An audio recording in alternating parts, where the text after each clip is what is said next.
وكان الشيطان للإنسان خذولا وقال النبي صلى الله عليه وسلم الدنيا خلوة خضرا وإن الله مستخلفكم فيها فاتقوا الدنيا واتقوا النساء فإن أول فتنة بني إسرائيل كانت في النساء أو كما قال النبي عليه الصلاة والسلام صدق الله العظيم وصدق رسوله النبي الكريم ونحن على ذلك من الشاهدين والشاكرين والحمد لله رب العالمين। ঐতিহাসিক জামে আরাবিয়া ইসলামিয়া কর্মসূচি মাদ্রাসার উদ্যোগে আয়োজিত আজকের মাহফিলের প্রধান অতিথি জননেতা লিয়াকত হোসেন খোকা, মাননীয় সংসদ সদস্য নারায়ণগঞ্জ ৩। আজকের মাহফিলে যিনি গুরুত্বপূর্ণ বয়ান করবেন, সারা বাংলাদেশে আলোড়ন সৃষ্টিকারী আমার স্নেহভাজন হযরতুল আল্লাম আলহাজ হযরত মাওলানা হাফিজুর রহমান সিদ্দিক কুয়াকাটা। গুরুত্বপূর্ণ বয়ান করেছেন মাওলানা বেলাল হোসেন ফারুকী, খতিব আল মদিনা জামে মসজিদ রায়েরবাগ ঢাকা। গুরুত্বপূর্ণ বয়ান করেছেন মাওলানা আবরারুল হক হাতেমি, প্রাক্তন ছাত্র অত্র মাদ্রাসা, খতিব বরাবর বাজার কেন্দ্রীয় জামে মসজিদ রূপগঞ্জ। আজকের মাহফিলে উপস্থিত আছেন সম্মানিত সুযোগ্য সভাপতি কাবিল এহতেরাম মুআজ্জজ মুহতারাম হযরত উলামায়ে কেরাম, মুরব্বিয়ানে আযম, বিভিন্ন জায়গা থেকে আগত ইসলাম প্রিয় কোরআন প্রিয় মুসলমান ভাইয়েরা, আল্লাহ পাকের দরবারে অসংখ্য অগণিত শুকরিয়া, যিনি মেহেরবানি করে আপনাকে আমাকে বিভিন্ন অঞ্চল থেকে বাছাই করে পছন্দ করে এই বেহেশতের বাগান কোরআন হাদিসের মজলিসে আসার বসার তৌফিক দান করেছেন। দিল থেকে অন্তর থেকে কালিমাতুর শুকর আদায় করি আলহামদুলিল্লাহ। মুখতাসর কিছু আলোচনা করার মানুষে পবিত্র কালামুল্লাহ শরীফ সূরাতুল ফুরকান 18-19 পারা 27-28-29 তিনটি আয়াতে কারিমা আপনাদের সামনে তেলাওয়াত করেছি। আকায়ে তাজদারে মদিনা সরকারে দো আলম মুহাম্মদুর রাসূলুল্লাহ, কি বলবেন? জোরে জোরে বলেন মাশাআল্লাহ। মুহাম্মদুর রাসূলুল্লাহ বলার পরে সাল্লাল্লাহু আলাইহি ওয়াসাল্লাম বলতে হয়। সোনারগাঁয়ের মানুষ, কর্মেশ্বরীর মানুষ খুব ভালো জানে কারামত। আপনারা অনেক সোনার মানুষ। এই কর্মেশ্বরী মাদ্রাসার মাঠে আল্লাহ তাআলা বহুবার আপনাদের সামনে হওয়ার তৌফিক দিয়েছেন। বেশিরভাগ মাগরিব থেকে আসা এইখানে বয়ান যেহেতু ওলামায়ে কেরাম করেন, আপনাদের সাথে কথা কইলা অনেক শান্তি পেয়ে যান। আমার একটা ধারণা, এটা মাদ্রাসার বরকত। হাতেম সাহেব হুজুর মকদুদুল্লাহুল আলী হাটহাজারীর আল্লামা শাহ আহমদ শফি রহমতুল্লাহ আলাইহির সঙ্গে এক সময়ের এক জমাতের ছাত্র। আমি আজকে হুজুরের দিকে বারবার তাকাইলাম। আমি নিজে হাতে তেল নিয়ে হুজুরের হাতে তেল লাগাইলাম। আমার ভিতরের অবস্থাটা এমন ছিল যে এরকম তেল লাগানোর মতো মুরব্বী বাংলাদেশে একে একে বিদায় হয়ে যাইতেছে। কি বলেন? ঠিক নেই? মুরব্বী হারা হয়ে যাইতেছে আমরা। আমি ঘন্টাখানিক সময় বয়ান করার এরাদায় স্টেজের মধ্যে বসেছি, 1 ঘন্টা তো দূরের কথা, 1 মিনিট বলারও শক্তি নাই। তৌফিকের মালিক জোরে বলেন কে? একটা আল্লাহ যদি মেহেরবানি করে খুব ধৈর্যের সাথে, আপনারা আমাদের অনেক আপন মানুষ, অনেক চেহারা আমার পরিচিত, কোনো হট্টগোল, কোনো আওয়াজ, কে আসলো, কে গেল, কে কখন আসবে, কে কখন বয়ান করবে, ওই দিকে মন না ঘুরাইয়া প্রত্যেক আলেমের কথাগুলো, বক্তাদের কথাগুলো অন্তরের কান দিয়ে শুনে মনটা যেন নরম হয়, আল্লাহ তাআলা যেন তওবা নসিব করে, এখান থেকে যেন বেগুনাহ মাসুম হয়ে কবরে যাইতে পারি, এমন একটা তৌফিক দিয়া আমাদেরকে ওলি হইয়া আল্লাহ তাআলা এখান থেকে যাওয়ার তৌফিক দেন। প্রত্যেকের দিল খুলে মন খুলে বলি আমিন। প্রত্যেকটা আমল বর্তমান জমানায় ইখলাসের সাথে এবং দৃঢ়তার সাথে, মজবুতির সাথে হওয়া লাগবে। ঈমানকে নিয়ে চতুর্দিক থেকে টানাটানি আগেও ছিল, এখনো চলছে, ভবিষ্যতেও চলবে। যার তার টানে আমি আমার ঈমান ছাড়বো না, আমল ছাড়বো না, নবী ছাড়বো না, টুপি ছাড়বো না, দাড়ি ছাড়বো না। আমাদেরকে যদি কেউ ধাক্কা দেয়, ওই লোকটা ছিটকায়ে পড়ে যাবে, আমি যেন পাহাড়ের মতন অটল থাকতে পারি। ধরে বলেন ঠিক কিনা? হযরত ইউসুফ আলাইহিস সালাতু ওয়াস সালাম আজিজে মিশরের ঘরে আসলেন গোলাম হইয়া। জুলাইখা একটা নজর দেখেই বলতেছেন, এই মহাপুরুষকেই তো আমি দীর্ঘদিন আগে স্বপ্নে দেখে পাগল করা হয়েছিলাম। জুলাইখা ইউসুফ আলাইহিস সালামকে পাইয়া মন দিল সব খুশি হয়ে গেছে। ইউসুফ আলাইহিস সালামকে গোলামের মতো ব্যবহার না করে রাষ্ট্রীয় মর্যাদায় এরকম সরকারি ভবনে, এরকম সরকারি ভবনে প্রিন্সের মর্যাদা দিয়া জুলাইখা ইউসুফ আলাইহিস সালামের লালন পালনের দায়ভার গ্রহণ করলেন। খাওয়ার দরকার হাজির, বিছনা পাল্টানোর দরকার হাজির, চা খাইবেন, কফি খাইবেন, যা খায় ইউসুফ আলাইহিস সালামের সামনে হাজির। চাইতে দেরি, হাজির করতে দেরি নাই। জুলাইখা যে ইউসুফের পিছনে লক্ষ লক্ষ টাকা খরচ করতেছে, এর পিছনে কোনো মতলব সতলব আছে না নাই? এমপি সাহেব নিজেও বলে গেলেন, ইহুদি বলেন, নাসারা বলেন, খ্রিস্টান বলেন, হিন্দু বলেন, যত বিধর্মী আছে এরা মুসলমানের বন্ধু না শত্রু? ইহুদি নাসারা যদি কোটি কোটি টাকাও আমাদের পিছনে ব্যয় করে, এর পিছনে কোনো কুমতলব আছে না নাই? ইউসুফ আলাইহিস সালামকে ফুসলাইয়া ফাসলাইয়া 7 তলার উপরে নিয়া দরজা জানালা সব বন্ধ, ও গুল্লিকাতিল আবওয়াব, সব জানালা দরজা বন্ধ, বড় বড় তালা লাগানো, চাবি জুলাইখার হাতে।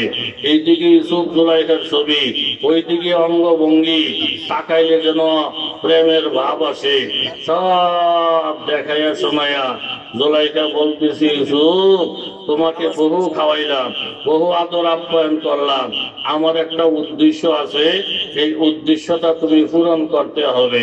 ইউসুফ আলাইহিস সালাম বললেন, ম্যাডাম আপনি আমার একজন মালিক, অনেক উপকার করেছেন, ভুলতে পারি নাই, আমি আপনার কাছে আজীবন কৃতজ্ঞ, কিন্তু আপনি যেই প্রস্তাব আমার কাছে পেশ করতেছেন, এই প্রস্তাবে যদি রাজি হইয়া আপনার মনের আশা পূরণ করতে যায়, তাহলে উপরওয়ালা আমার উপরে বেজার হয়ে যাবে।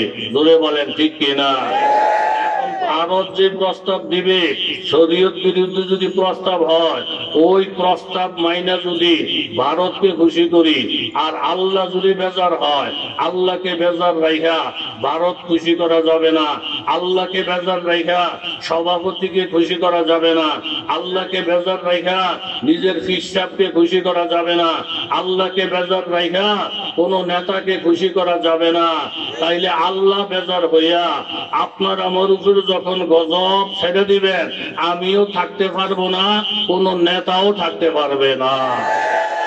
পাবন্দি তকদির হে পাবন্দি আহকাম, पाबंदी तकदीर है पाबंदी आकाम, ये मसला मुश्किल नहीं आए मर्द करदमान, एक कान में सुपार बदल जाती है तकदीर, हाय उसका मुकल्लद अबिना खुश अभी कुरसान तकदीर के पाबंद नबा ततो जमादात मोमेन फकत आकाम इलाही कहे पाबन ইউসুফ আলাইহিস সালাম দেখলেন জুলাইখা যে প্রস্তাব দিতে যাচ্ছেন এই প্রস্তাব বাস্তবায়ন করতে গেলে অবৈধ কাজ হবে, জিনার কাজ হয়ে যাবে, ব্যভিচারের কাজ হয়ে যাবে।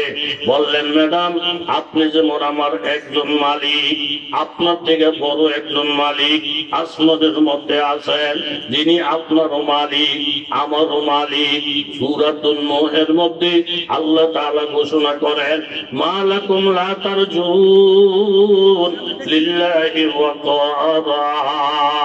ও বান্দারা, প্রত্যেকটা রাষ্ট্রীয় ক্ষমতায় যারা আছেন তাদের ক্ষমতার কথা বর্ণনা করা, চেয়ারম্যানের মানমর্যাদা বর্ণনা করা, এইভাবে ডিসি এসপি সাহেবের মানমর্যাদা বর্ণনা করা, তার কি পরিমাণ ক্ষমতা এগুলো সম্পর্কে তোমরা ধারণা গ্রহণ করো। মালাকুম লা তারজুনা লিল্লাহি ওয়াকারা। আমি আল্লাহ তাআলার যে ওয়াকার, আমার যে আজমত, আমার ধরা যে বড় কঠিন ধরা, আমার দয়ার উপরে যে আর কোন দয়া নাই। যুবক তরুণ বাবারা, মুরব্বী বাবারা লক্ষ্য করে দেখেন, মা যদি রাগ হয়ে যায় এই টাইমে সন্তান কিছু চাইলে মা সন্তানকে দিবে না। বাবা যদি সন্তানের উপরে রাগ হয়ে যায় এই টাইমে সন্তান বাবার কাছে চাইলে বাবাই দিবে না। রাষ্ট্রপ্রধান যদি কারো উপরে রাগ হয়ে যায় ওই টাইমে যদি রাষ্ট্রপ্রধানের কাছে দরখাস্ত করে ওই টাইমে তিনি দিবেন না, যেহেতু এই মুহূর্তে ওনার উপরে রাগ। রাগ যখন ঠান্ডা হবে তখন দেওয়ার চিন্তা ভাবনা করবে। কিন্তু আল্লাহ তাআলা শয়তানকে যখন হুকুম করলেন আদমকে সিজদা করো, শয়তান পরিষ্কার অস্বীকার করে এবং যুক্তি পেশ করে মাবুদের কাছে, খালাকতানি মিন নার খালাকতাহু মিন তিন। হে আল্লাহ, আমাকে আগুনের দ্বারা তৈরি করেছেন, আদমকে মাটির দ্বারাই তৈরি করেছেন। আগুন মাটির থেকে শ্রেষ্ঠ, আদম হইল অধম। অতএব আমি আগুন হয়ে মাটিকে সিজদা করতে পারি না। কাকে কি দিয়ে বানাইলো এই সমস্ত বিষয়ে তর্ক বিতর্ক করা, এটা হলো শয়তানের কাজ। ধরে বলেন ঠিক কিনা? কেডায় মাটির তৈরি, কেডা আগুনের তৈরি, কেডায় নূরের তৈরি, এই সমস্ত ফাংশন নিয়ে আলাপ সালাপ, এগুলা ভালো মানুষের কাম না। এগুলার উৎপত্তি আসছে শয়তানের পক্ষ থেকে। আল্লাহ যদি দাম দিতে চায় নূরকে অধম বানাইয়া মাটিকে দামি বানাইয়া দিতে পারেন। কথা জুড়ে বলেন ঠিক কিনা? সব ফেরেশতারা সিজদা করি, আদমকে ইবলিস সিজদা করলো না। আল্লাহ তাআলা রাগ হয়ে গেলেন, একটা ধমক দিয়ে বললেন ফাখরুজ মিনহা ফাইন্নাকা রাজিম। তুই আমার রহমত থেকে দূরে সরে যা, এখন থেকে তুই অভিশপ্ত হয়ে গেলি। আল্লাহ তাআলা শয়তানের উপরে অনেক রাগ, অনেক ক্রোধ। এই টাইমে শয়তান আল্লাহর কাছে একটা দোয়া করে বসলো। আপনি এবং আমার তো ধারণা এই মুহূর্তে আল্লাহ তাআলা রাগ, আবার হলো শয়তান। শয়তানের দোয়া তো কবুল করার কথাই না, বেনমাজির দোয়াও তো কবুল করার কথা না, বিদুর্মীর দোয়াও তো কবুল করার কথা না। কিন্তু আমার আল্লাহ তাআলা কত দয়ালু। শয়তান দোয়া করতেছে রব্বিন দুরনি, হে আল্লাহ আপনি আমাকে কিয়ামত পর্যন্ত হায়াত দেন, আদমের শিরা উপশিরায় প্রবেশ করার মতো শক্তি দেন। শয়তান দ্বিতীয়ত আল্লাহর রাগ, এই টাইমও আল্লাহ তাআলার রাগ গোসাকে ভুলে গিয়া শয়তানের দোয়া কবুল করলেন। আর আল্লাহ তাআলা বললেন ফাইন্নাকা মিনাল মুনজারিন। শয়তান তোমার দোয়া আমি কবুল করলাম, কিয়ামত পর্যন্ত তোমার হায়াত বাড়াইয়া দিলাম। আমার আল্লাহ তো ওই আল্লাহ, কাফের মুশরিক যদি দুনিয়ার ব্যাপারে দোয়া করে ওই দোয়া আমার আল্লাহ তাআলা কবুল করিয়া নেয়। আল্লাহর রাগের টাইমও যদি বন্ধ দোয়া করে ওই দোয়াও আল্লাহ তাআলা কবুল করিয়া নেয়। মেরাজ থেকে ফিরার পরে আমার নবীকে সাহাবীরা জিজ্ঞাসা করলেন ইয়া রাসূলুল্লাহ, আরশে আজিমের মধ্যে একমাত্র আপনি প্রবেশ করার অনুমতি পেয়েছেন। আরশে আজিমের মধ্যে কি লেখা দেখলেন? আল্লাহর নবী বলেন, সাহাবীরা শোনো, আরশে আজিমের মধ্যে লেখা, ইন্না রহমতি সাবাকাত আলা গযবি। ও দুনিয়ার মানুষ, তোমরা জাইনা রাখো, যেই টাইমে আমি আল্লাহ তাআলার রাগ উঠিয়ে যায়, রাগের টাইমেও আমি আল্লাহর মায়া দয়া অনেক বেশি থাকে। জোরে বলেন সুবহানাল্লাহ। মা লাকুম লা তারজুনা লিল্লাহি ওয়াকারা। আল্লাহর আজমত, আল্লাহর বরত্ব তোমরা কেন বয়ান করো না? লা ইউআযিবু আযাবাহু আহাদ। আমার আল্লাহ যদি রাগ করে কাউকে আযাব দেয়, আল্লাহর আযাবের মতো কঠিন আযাব কারো নাই। ওয়ালা ইউসিকু ওয়াসাকাহু আহাদ। আল্লাহ যদি কাউকে মজবুত করে বাঁধে, আল্লাহর বাঁধনের মতো মজবুত বান্দা দুনিয়ার আর কেউ দিতে পারবে না। তিনটা গুনাহ নিয়ে যারা কবরে যাবে, তাদের ব্যাপারে আল্লাহ তাআলা হুঁশিয়ার করে বলেছেন, ওয়াইলুল লিকুল্লি হুমাযাতিল রুমাযা। যারা পিছনে পিছনে মানুষের গীবত বলে, বদনাম গায়, সামনাসামনি মানুষকে অপমান করে। আর 3 নম্বর, আল্লাযী জামা মালাহু ওয়া আদ্দাদা। মাল জমা করে আর গনে, এরকম ভাবে ওয়ায়াহসাবু আন্নামা লাহু আখলাদা।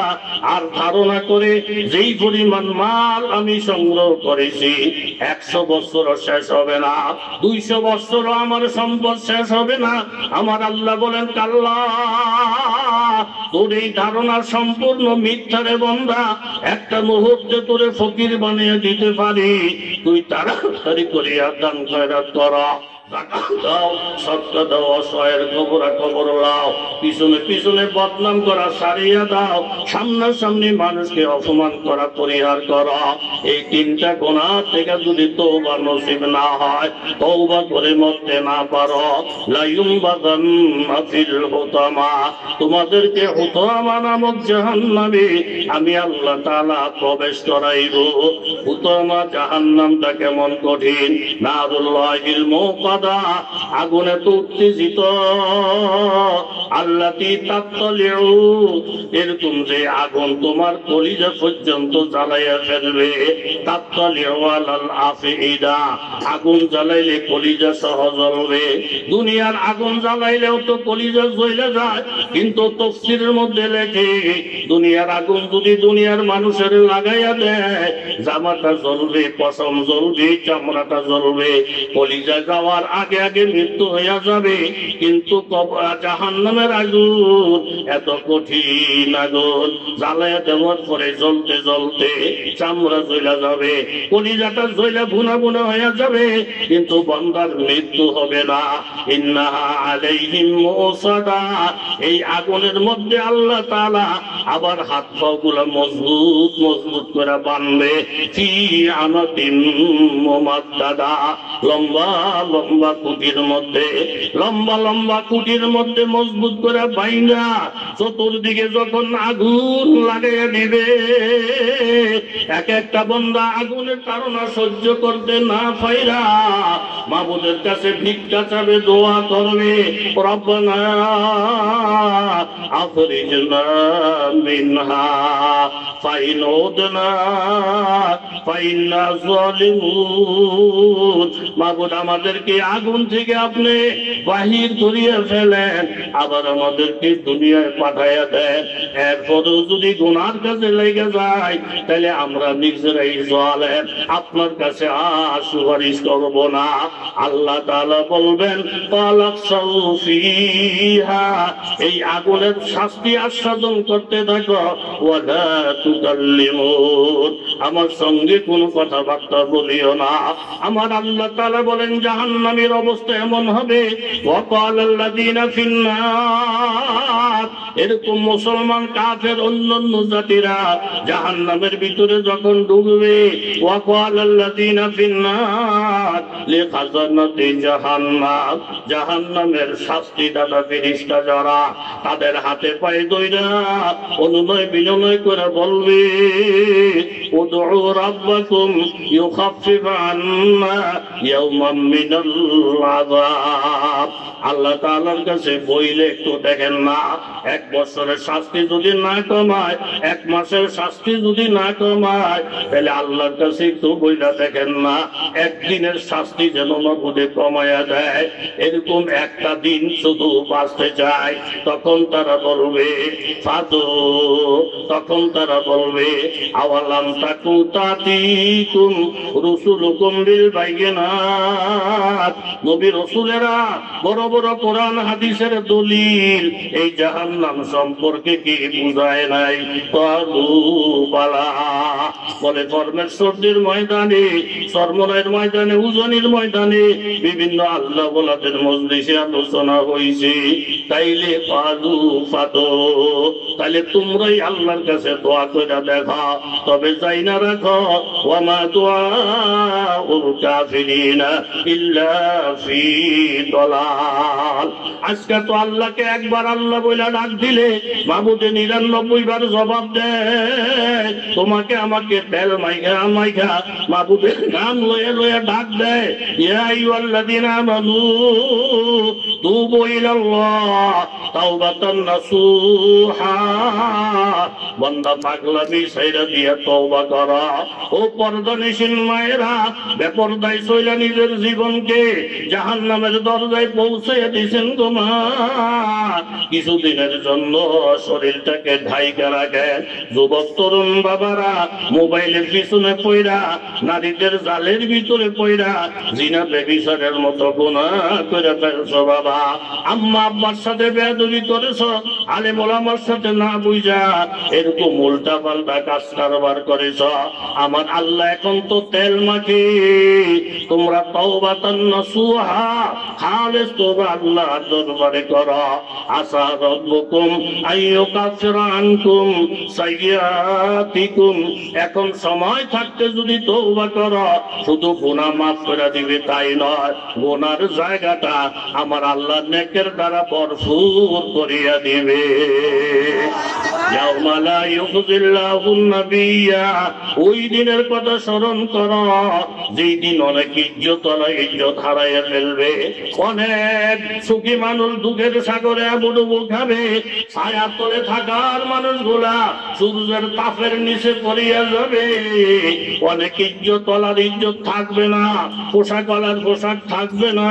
ওই বিপদের দিনে আমার আল্লাহ তাআলা লা ইউখিজিল্লাহুন নাবিয়্যা ওয়াল্লাযীনা আমানু মাআহু, আমার নবীকে অপমান করবে না। নবীর সঙ্গে আপনাদের মতো মুমিন বান্দা যারা, তাদেরকে আল্লাহ তাআলা অপমান করবে না, এরকম ভাবে অপমান করবে না। ইয়াসানুরুহুম বাইনা আইদিহিম ওয়া বিআইমানিহিম, তাদের সামনে এবং ডাইনে নূর থাকবে। নূর রাবুরি করে করে জান্নাতের দরজায় নিয়ে যাবে। ইয়াকুলুনা রব্বানা আতমিম লানা নূরানা ওয়াগফির লানা ইন্নাকা আলা কুল্লি শাইইন কাদির। দোয়া করবে আল্লাহ নূরকে পরিপূর্ণ করেন। মুনাফিকরা নূর পাবে অল্প, 2 কদম যাওয়ার সাথে সাথে নিভিয়ে যাবে। মুমিনদেরকে আল্লাহ পরিপূর্ণ নূর দিবে। পুরা হাসরটা হবে অন্ধকার। এই নূরের আলোরে ফলো করে কইরা সামনের দিকে আগাইতে থাকবে। এই নূর রাহবরি কইরা আপনাকে আমাকে জান্নাতে পৌঁছাবে। জোরে বলেন সুবহানাল্লাহ। হযরত ইউসুফ আলাইহিস সালাম বললেন, ম্যাডাম অনেক উপকার করছেন আমি মানি, কিন্তু এখন যেই কাজের প্রস্তাব করতেছেন এটাতে যদি আমি রাজি হয়ে যাই, আপনাদের খুশি করতে গেলে আল্লাহ বেজার হবে। এরকম চেয়ারম্যান হোক, মেম্বার হোক, আমার বাপ হোক, রাষ্ট্রপ্রধান হোক, ভারত হোক, ফ্রান্স হোক, আমেরিকা হোক, তারা যদি এমন প্রস্তাব করে যেটা সমর্থন করতে গেলে আল্লাহ বেজার হয়ে যায়, আল্লাহকে বেজার কইরা আমরা অন্য কাউকে সমর্থন করতে পারি না, রাজিও করতে পারি না, রাখার প্রস্তাব মানতেও পারি না। কথা জোরে বলেন ঠিক কিনা? স্বামী বিদেশ ফেরে বাচ্চারে মিছিলের দরকার নাই।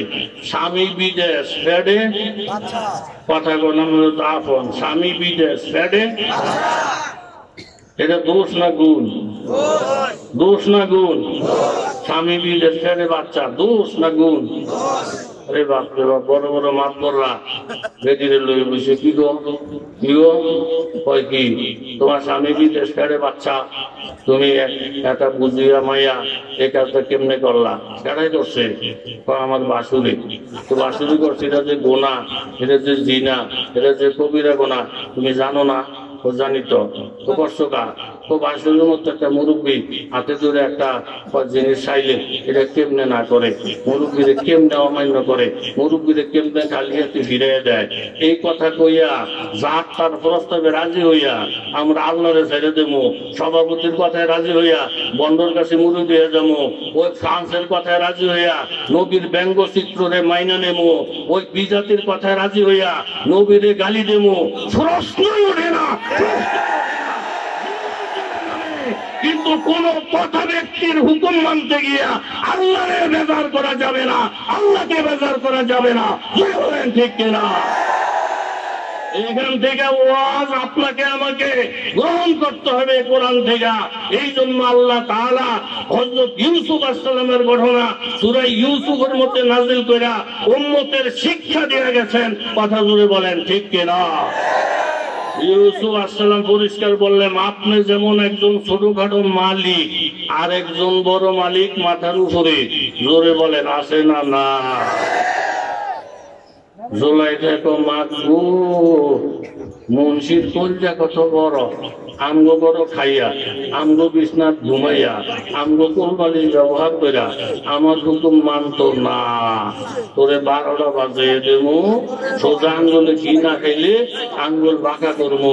ইউসুফ বুঝাল, উলুট ফালুট করলে জেলে ঢুকামো, জেলে ঢুকামো।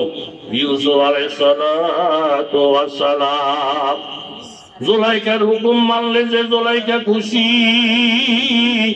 বাবা আপনার কথা মানলে যে আপনি খুশি, এটা আমিও জানি। কিন্তু আমরা তো আল্লাহর কাছে ধরা, আপনাদের সব কথা তো আমরা মানতে পারি না। ইউসুফ আলাইহিস সালাম পুরা অসহায় হয়ে গেলেন, দুই দিকে আটকা পড়ে গেলেন। এই দিকে জুলাইখা আমার মালিক, ওই দিকে আল্লাহ তাআলা আমার মালিক। তবে আল্লাহ হইলেন বড় মালিক। ইউসুফ আলাইহিস সালাম দোয়া করে, রব্বি আসজিনু আহাব্বু ইলাইয়া মিম্মা ইয়াদউনানি ইলাইহি। আল্লাহ আপনি নিজে তো শুনতেছেন, আমি যদি ওনার হুকুম অমান্য করি, ওনার মন যদি রক্ষা না করি, তাইলে উনি বলতেছে আমাকে জেলে পাঠাবে।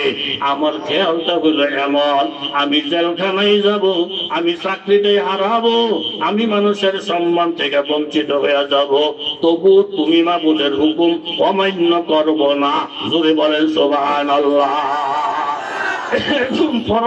কথা বলে দিলেন, আমি আমার মাবুদের বেজার করতে পারবো না, আপনার যা খুশি তা করেন।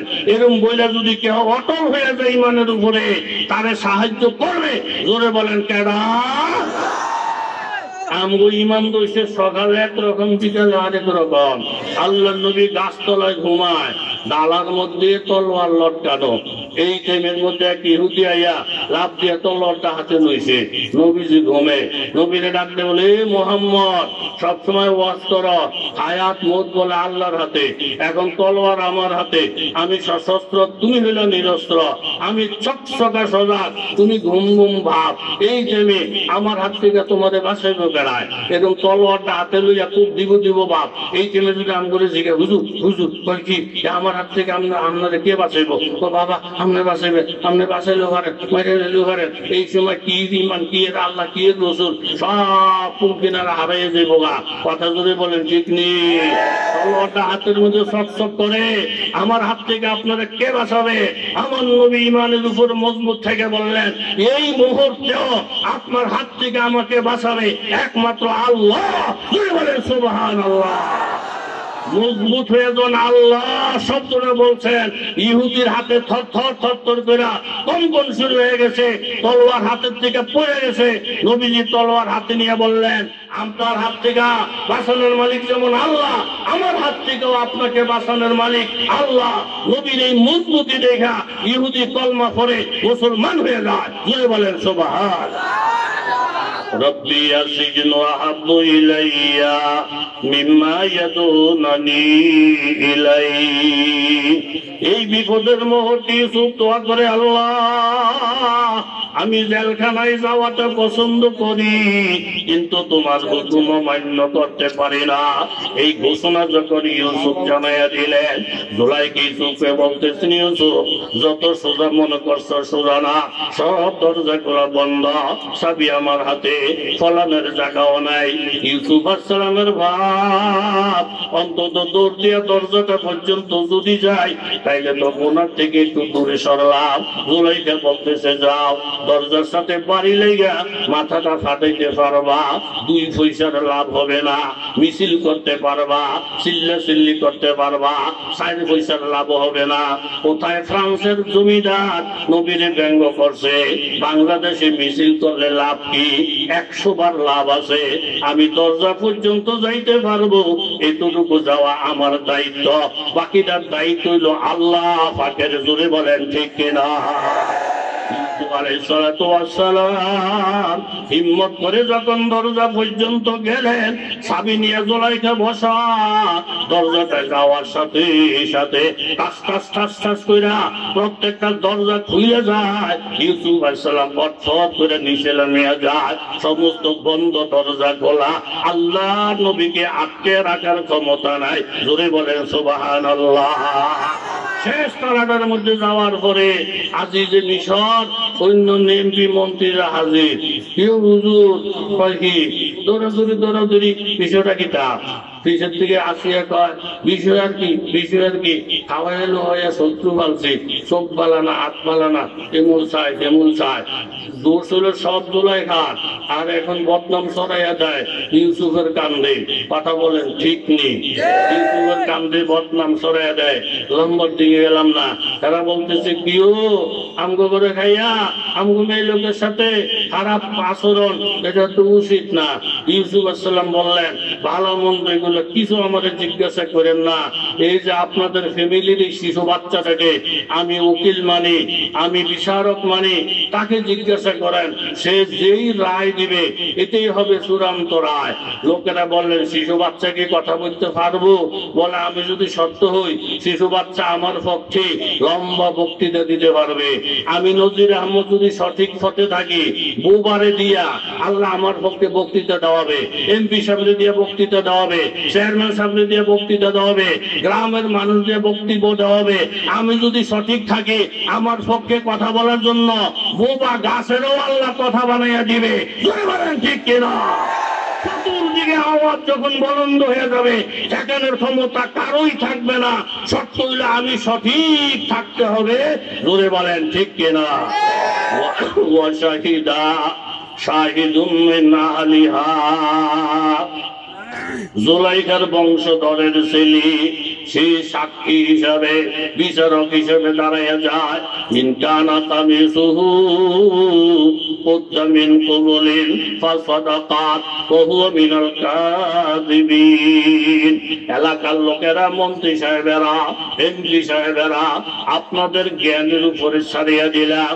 ইউসুফের সাথে কথা নাই, কর্মটা হবে ওনাকে চেক করার মাধ্যমে। জামাটা চেক করেন, যদি সামনের দিকে সিরা পাওয়া যায় তাহলে মনে করবেন ইউসুফ দোষী, জুলাইখা নির্দোষী। ইউসুফ জুলাইখার উপর আক্রমণ চালাইতেছিল, জুলাইখা কলার সহ সাইটটা ধরছে। ইউসুফ দোষী, জুলাইখার দোষ নাই। ওয়াইন কানা তামিসুহু কুদ্দা মিন দুবুরিন ফাকাযাবাত ওয়া হুয়া মিনাস সাদিকিন। আর যদি দেখেন ইউসুফের জামা পিছনের দিকে ছিঁড়া, তাহলে মনে করবেন ইউসুফ সৎ মানুষ, ভালো মানুষ। পিছনের দিকে হিরাও তাকায় না, জুলাইখার চেহারার দিকে খেয়ালও করে না। ইমান বাঁচানোর জন্য সামনে চলছে, জুলাইখা পিছনে খামসাখামসি করতেছে। হক যারা, ইমানদার যারা, তারা সামনের দিকে অগ্রসর হবে বাবা, পিছনের দিকে তাকানোর সময় নাই। আর বাতিলপন্থী যারা, আল্লাহ ওয়ালাদের পিছনে খামসাখামসি করবে, সামনে আসার শক্তি নাই। জোরে বলেন ঠিক কিনা? জুলাইখা যেমন পিছনে খামসায়, বাতিল গ্রুপ আমাদের পিছনে খামসাবে, সামনে আসার সুযোগ পাবে না, পাবে না, পাবে না। জোরে বলেন ঠিক কিনা? মুসল্লিরা মসজিদে যায় কি করতে? কথা কন না কা? মুসায়দ মসজিদে যায়, যায়নি? কি কামের লেগা? রক্ত খাইতে। চোরেও মসজিদে যায় কি লেগা? জুতা চুরি করতে। মশাই যখন গিয়ে মানুষের শরীরে বসতে চায়, হেকায়েতে লতিফ ফার্সি কিতাব এ মাদ্রাসা এখন পড়ায় কিনা আমরা পড়ছি, এখন তো ফার্সি প্রায় উঠে গেছে। মশা যায় রক্ত খাইতে গেলে ইমাম মসজিদে ফেল ছেড়ে দেয়, ভুবু ভুবু করে যখন বাতাস উড়ে বাতাসে ফেললা মানুষের শরীরের থেকে মশারে সরাইয়া দেয়। এতে মশাই খুশি না বেজার? অনেকে অনেক কাম করতে চায়, এর মধ্যে হুজুররা ঠেলে, আল্লাহওয়ালারা ঠেলে, মুমিন বন্ধরা ঠেলে। অনেকে অনেক কাম করতে চায় কিন্তু ঠেলা খাইয়া পারে না। কথা জোরে বলেন ঠিক কিনা? এই জন্য ঠেলা খাইয়া খাইয়া খাইয়া খাইয়া অনেক বিদুর্মীরা মুসলমানদের উপরে খুব রাগ, পিছনে কেল ফেন ফেন ফেন ফেন করে, তবে সামনে আসার সুযোগ নাই, সামনে আসার শক্তিও নাই। খেলাধুলা খাইয়া মুসাই সুলাইমান নবীর কাছে বিচার দিছে, আপনি তো সবকিছুর অভিভাবক। তাহা একটা বিচার, আমি যখন মানুষের শরীরে রক্ত খাইতে যাই বাতাসে ঠেলা আমাদের চড়াই দেয়, আপনি বাতাসের বিচার করেন। সুলাইমান নবী তো একতরফা কথা শুনে বিচার করি না, বাতাসের বিরুদ্ধে বিচার দিয়েছেন, আপনি এখানে বসেন, আমি বাতাসের ডাকি, দুইজনের কথা শুই না, যার দোষ তার বিচার করবো। ঠিক আছে, ডাক দেন বাতাসের। সুলাইমান নবী বলছেন, বাতাস যেখানে থাকো তাড়াতাড়ি তাড়াতাড়ি স্টেজে আসো, তোমার বিরুদ্ধে বিচার। সুলাইমান নবীর আওয়াজ পাইয়া 500 মাইল গতিতে বাতাস যখন শোষো শোষো শোষো শোষো করে এইভাবে স্টেজের দিকে রওনা দিছে, 250 মাইল আসছে, 250 মাইল এখনো বাকি। আওয়াজটা পাইয়া মশাই তো, হুজুর এরকম শোষো করে কিসে? বাতাসে। কই দিব? আপনার এখানে আসবো। এখন কত দূরে? 250 মাইল দূরে। হুজুর বিশাল লাগতো না, 250 মাইল দূরে থেকে আওয়াজ আমার কলজা হয়ে গেছে। এই বাতাস খেললে যদি স্টেজে আসে, একটা ঠেলা আমার 250 মাইল দূরে সরাই দিব। বাতাসের সামনে বসা কথা বলার শক্তি আমার নাই, ফ্যান ফ্যান ফ্যান ফ্যান যাই করি পিছি পিছি করবো, সামনে আনার ক্ষমতা আমার নাই। বিদায় হইলাম, আসসালামু আলাইকুম। মুসলমান জাতি, মুসলমানের হেদায়েতের যে বাতাস, আল্লাহ নবীর প্রেমিক যারা বিধর্মীরা যদি আমাদের সাথে কিছু বলতে চায় পিছনে পিছনে বলতে পারবে, কিন্তু সামনে দাঁড়ানোর ক্ষমতা বাতিলের নাই। বলেন ঠিক কিনা? إن كان قميصه قد من دبر فكذبت وهو من الصادقين। শিশু বাচ্চা ফয়সালা দিয়ে দিল, আমার যদি পিছনে সিরা পাওয়া যায় তাইলে জুলাইখা দোষী, সুপার দোষ নাই। ফালাম্মা রাআ কামিসাহু কুদ্দা মিন কুবুলিন ফাকালা ইন্নাহু মিন কাইদিকুন্না ইন্না কাইদাকুন্না আযীম। জামাটা চেক করে দেখে, বাবা পিছনের দিকে সিরা। ইউসুফ আরিজান হাযা ওয়াস্তাগফিরি লিযামবিক ইন্নাকা কুনতি মিনাল খাতিন। আজিজ মিশর রেখে বলেন, জুলাইখা এগুলা সব তোমার চক্রান্ত, পিছনে তুমি খামসা খামসি করছ, হুজুর গো পিছনে তুমি লাগছ, অন্যায় সব তোমার, দোষ সব তোমার। ইউসুফ তুমি বাড়াবাড়ি করিও না, জুলাইখা তুমি তাড়াতাড়ি ইস্তেগফার করো, ইন্নাকা কুনতি মিনাল খাতিন। কারণ আসল পাপী হইলা তুমি, আসল হক আর বাতিল। ইউসুফ যে নির্দোষ, শিশু বাচ্চা দিয়ে আল্লাহ তাআলা প্রমাণ করাইয়া দিলেন। ইউসুফ আলাইহিস সালাম জেলে গেলেন, এই জেলখানাটা ইউসুফের জন্য মিশরের বাদশাহীর কারণ বনলো। জোরে বলেন ঠিক কিনা?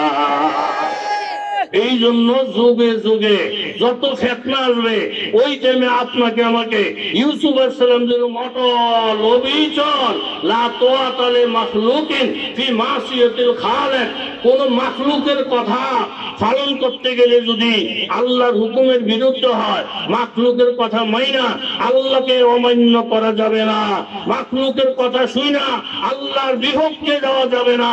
আল্লাহর হুকুম মানে মাখলুকের কথা পড়ে। কথা জুড়ে বলেন ঠিক কিনা? সূরাতুল ফুরকানের যে আয়াত আমি আপনাদের সামনে তিলাওয়াত করেছি, এই আয়াতের শানে নজুলটা বইলা আমার মূল কথাটার দিকে চলে যাব একেবারে মুখতাসর ভাবে। সূরাতুল ফুরকানের 27, 28, 28 পরে সিরিয়াল কি? মাশাআল্লাহ, মানুষ ভালো। 27, 28 এরপরে কর 29, 27, 28, 29 তিনটা আয়াত। আয়াতের শানে নজুল হলো এই, উকবা ইবনে আবি মুঈত বড় কাফের, ডেঞ্জারাস কাফের, মুশরিক। কিন্তু এর একটা অভ্যাস হলো ব্যবসা বাণিজ্য থেকে মক্কায় ফিরে আসলে ভিআইপি লোকদেরকে দাওয়াত করে করে খাওয়ায়। সম্ভ্রান্ত ফ্যামিলি, টাকা ভালো, পয়সা ভালো, সমাজে মান সম্মান ভালো, এরকম দামি দামি লোক দাওয়াত করে খাওয়ায়। এইবার ব্যবসা বাণিজ্য ভালো হয়েছে, মক্কা এসে মনের মধ্যে একটা, কলিজার মধ্যে একটা সিট মারছে, আমি যে সম্ভ্রান্ত লোক খুঁজে খুঁজে দাওয়াত করি, এই আসমানদার নিচে জমিনের উপরে মোহাম্মদ রাসূলুল্লাহর মতো সম্ভ্রান্ত আমার জানা মতো আর কেউ হতে পারে না। সুবহানাল্লাহ। উনি তো ওই মহামানব, জন্মের পর আমেনার ঘরে অন্য মহিলারা যখন আমার নবীকে গোসল দেওয়ার জন্য পানির ব্যবস্থা করতেছিলেন, আসমান থেকে আওয়াজ আসছে, আমেনা এই শিশু বাচ্চাকে গোসল দেওয়ার প্রয়োজন নাই, স্বয়ং আল্লাহ তাআলা সালসাবিলের পানি দিয়া গোসল করাইয়া পবিত্র বানাইয়া জমিনে পাঠাইছেন। জোরে বলেন সুবহানাল্লাহ। এই শিশু বাচ্চাকে কোলে নিয়ে খাজা আব্দুল মুত্তালিব বাইতুল্লাহর মালিককে রেখে বলছেন, ও বাইতুল্লাহর মালিক, এই শিশু বাচ্চা যদি আপনার প্রিয়তম কেউ হয়ে থাকে, বাচ্চার মুখের দিকে তাকাইয়া রহমতের বৃষ্টি দেন। আমার নবীর চেহারা দেখাইয়া বাইতুল্লাহর দরজায় দোয়া করতে দেরি, রহমতের বৃষ্টি নামতে দেরি হয় নাই।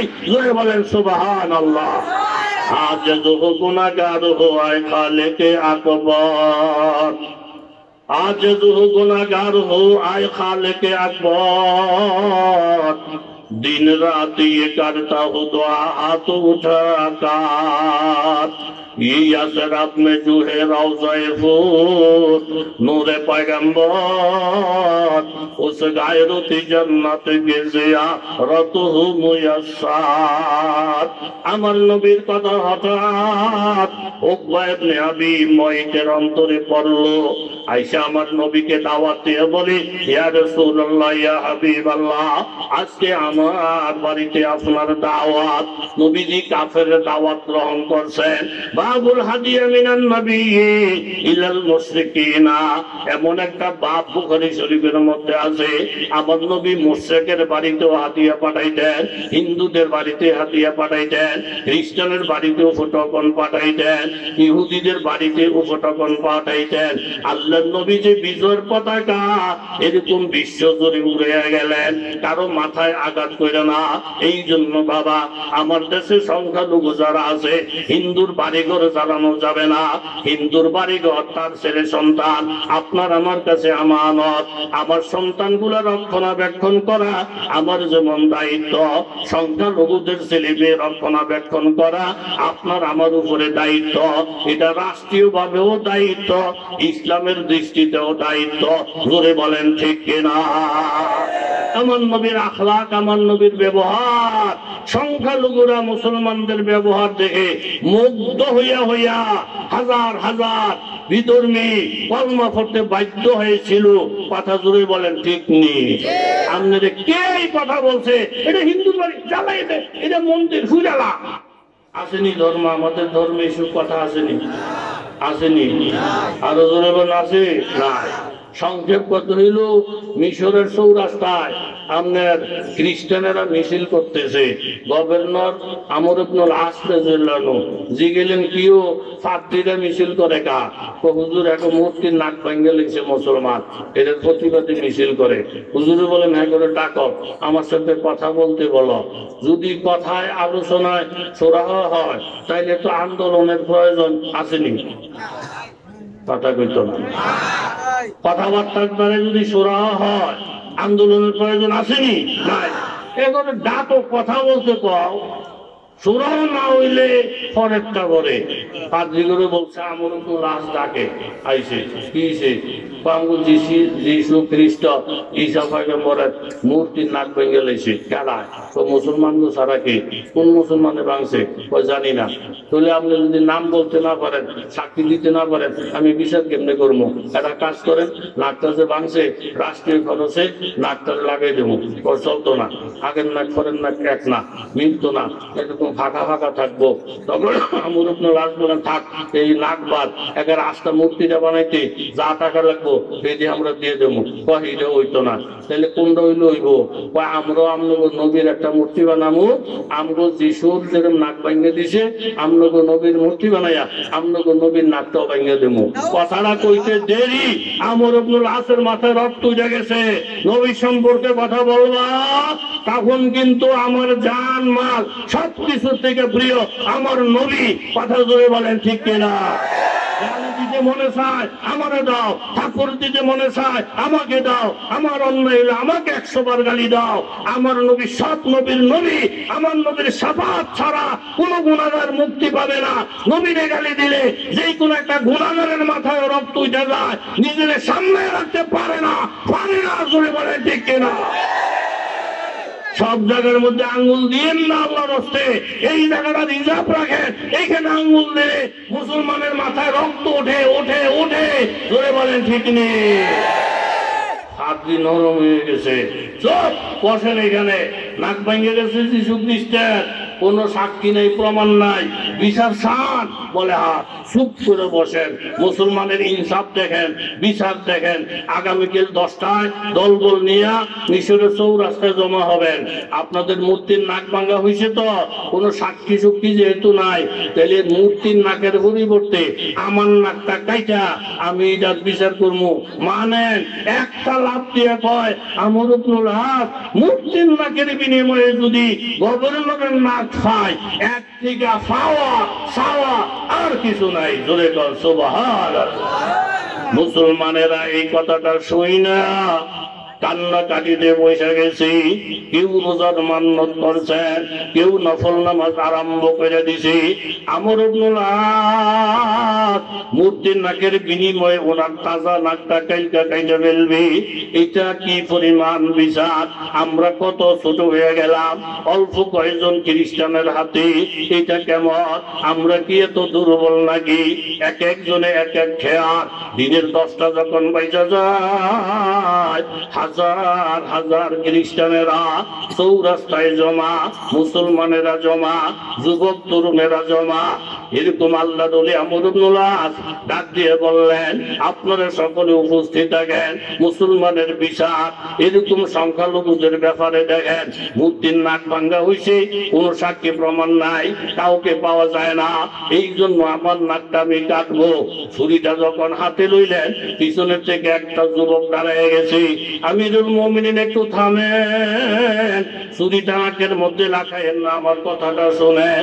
একটা দৌড় দিয়ে কাছে এসে বললেন, এই মূর্তির নাকটা আমি ভাঙছি, ইচ্ছে করে আমি ভাঙি নাই, আমি একজন শিকারী, পাখি শিকার করতে গেছিলাম, পাখিটা দৌড় দিয়ে মূর্তির নাকে বসছে। দূরের থেকে যখন গুলি করলাম, পাখিটা উড়ে গেছে, নাক ভাঙে গেছে। এই যে নাকের অবশিষ্ট অংশ আমার পকেটেই আছে, এর জন্য যদি নাক কাটা লাগে দয়া করে আমার নাকটা কাইটা দেন। তবু আমিরুল মুমিনিন গভর্নরের নাকটা কাইটেন না। আমিরুল মুমিনিন গভর্নর শুনে অবাক হয়ে গেলেন। ঠিক আছে, তোমার নাকটাই কাটা হবে। এর মধ্যে ফাদ্রিরা আইসা গভর্নর আমর ইবনে আসের পায়ে পড়ে গেলেন। হুজুর, আমরা ইসলামের নাম শুনছি, ইসলামের ব্যবহার দেখি নাই, ইসলামের মধ্যে যে এত ইনসাফ, সংখ্যালঘুদের প্রতি এত মায়া আর দয়া কোনদিন কল্পনা করি নাই। আপনার নাকও কাটা লাগবে না, যুবকের নাকও কাটা লাগবে না, বরং এই মুহূর্তে আমরা যত হাজার খ্রিস্টানি মজলিসে আছি প্রত্যেকে কলমা পড়ে মুসলমান হয়ে গেলাম। সুবহানাল্লাহ।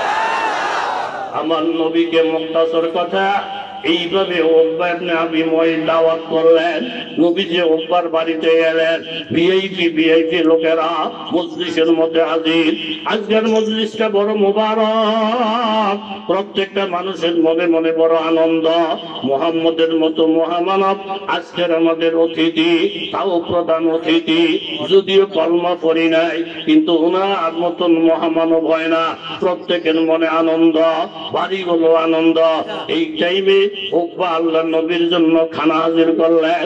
নবীজি বললেন, দেখো উকবা, আমি তোমার মন রক্ষা করার জন্য দাওয়াতটা গ্রহণ করেছি, তবে খানা খাইতে পারি না। বলে, কেন খানা খাইবেন না? আপনি কলমা পড়া মুসলমান না হওয়া পর্যন্ত আমি মুহাম্মদুর রাসূলুল্লাহ আপনার বাড়ির খানা খাইতে পারি না। জোরে বলেন সুবহানাল্লাহ। উকবা বলেন, ইয়া রাসূলুল্লাহ, আপনি খানা না খাইয়া খালি মুখে চলে গেলে আমার বড় কষ্ট লাগবে, আমার অনুষ্ঠানটা সম্পূর্ণ বিনাশ হয়ে যাবে। নবী গো, আপনি সাক্ষী হয়ে যান, এই মুহূর্তে আমি কলমা পড়া মুসলমান হয়ে গেলাম। কলমা পড়লেন, মুসলমান হয়ে গেলেন। আল্লাহর নবী খুশি, ফেরেশতারা খুশি, আল্লাহ খুশি, সমস্ত সাহাবায়ে কেরাম খুশি, আনন্দের বন্যা বইসা যাইতেছে। এই টাইমে উকবার আরেকজন বন্ধু আছিল, উবাই ইবনে খালদ, যে নবীর চরম শত্রু। ছোট্ট একটা ঘোড়া আইনা নবীরে বলতেছে, মুহাম্মদ, এই ঘোড়াটা আমি লালন পালন করতেছি, এটা যখন বড় হবে এই ঘোড়ার পিঠে সাওয়ার হইয়া তুমি মুহাম্মদকে আমি হত্যা করব। আল্লাহর নবী একটা মুচকিয়েছি দিয়ে বললেন, ও উবাই, তুই আমারে হত্যা করতে পারবি না, বরং ইনশাআল্লাহ আমি তোরে হত্যা করিব। সুবহানাল্লাহ।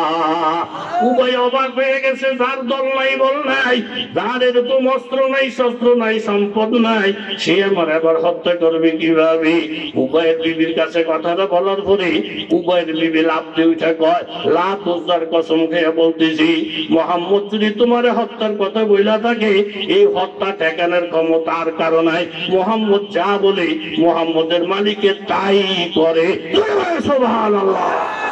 উহুদের যুদ্ধে উবাই আল্লাহর নবীকে হত্যা করার টার্গেট নিয়ে ঘোড়াটার উপরে সাওয়ার একজন আসতে চায়।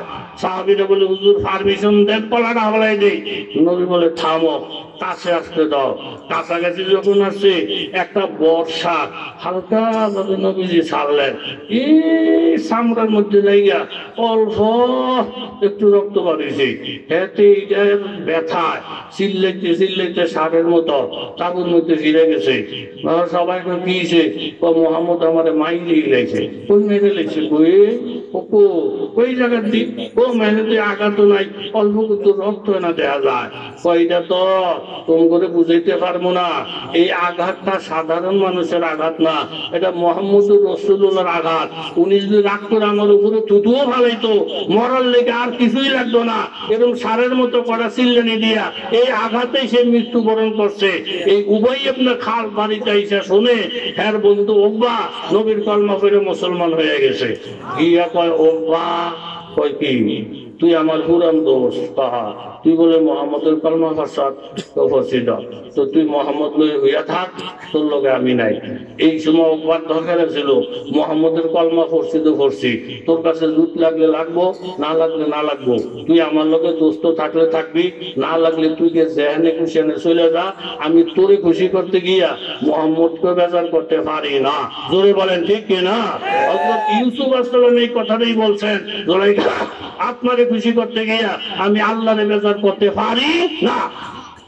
কিন্তু বারে ভাইসে ভূতে না, দোস্ত মুহাম্মদেরও দরকার, তোমার মতন দোস্তরের দরকার। তাহলে তার কপালও শনি লাগছে, কথা কোন ঠিক নেই। মুসলমানও দরকার, আবার অন্য ধর্মের খ্রিস্টান ইহুদি যারা, সেগুলোকেও আমার খাতির রাখার দরকার। আমগো ধর্মেরটাও পালন করতে হইব, আবার হেগো ধর্মটাও কিছু কিছু মানতে হইব। গোড়ামি করে চলন যাইতো না। দুই নৌকার মধ্যে যদি ফাও রাখে, বাড়ির যাইব না সিরা মেঘনা নদীতে করবে। ধরে বলেন ঠিক নেই? এই কথাটা বললি শেষ। আল্লাহওয়ালাদের সঙ্গে মুসলমানদের সঙ্গে চলতে গিয়া কোন নাস্তিক মুরতাদ যদি আমার সাইরা যেতে চায়, 100 বার সাইরা যাক, তাদের কথায় আমরা মুসলমান আল্লাহওয়ালা আলেম ওলামা হাতছাড়া করবো না। কি বলেন ঠিক কিনা?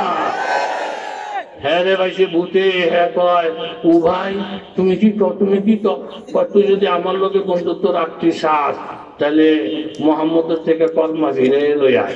কয়টা লইছি 1 2 এর ব্যাপার, এটা করছি মনের থেকে করি নাই, দেহানের দিকে করছি। কয়টা মুখে লইতো না, বাস্তবে যদি মুহাম্মদের কলমা ফিরে না থাকো, আমরা সবার সামনে মুহাম্মদের চেহারার মধ্যে থুতু মারণ লাগবো। জোরে কর নাউযুবিল্লাহ।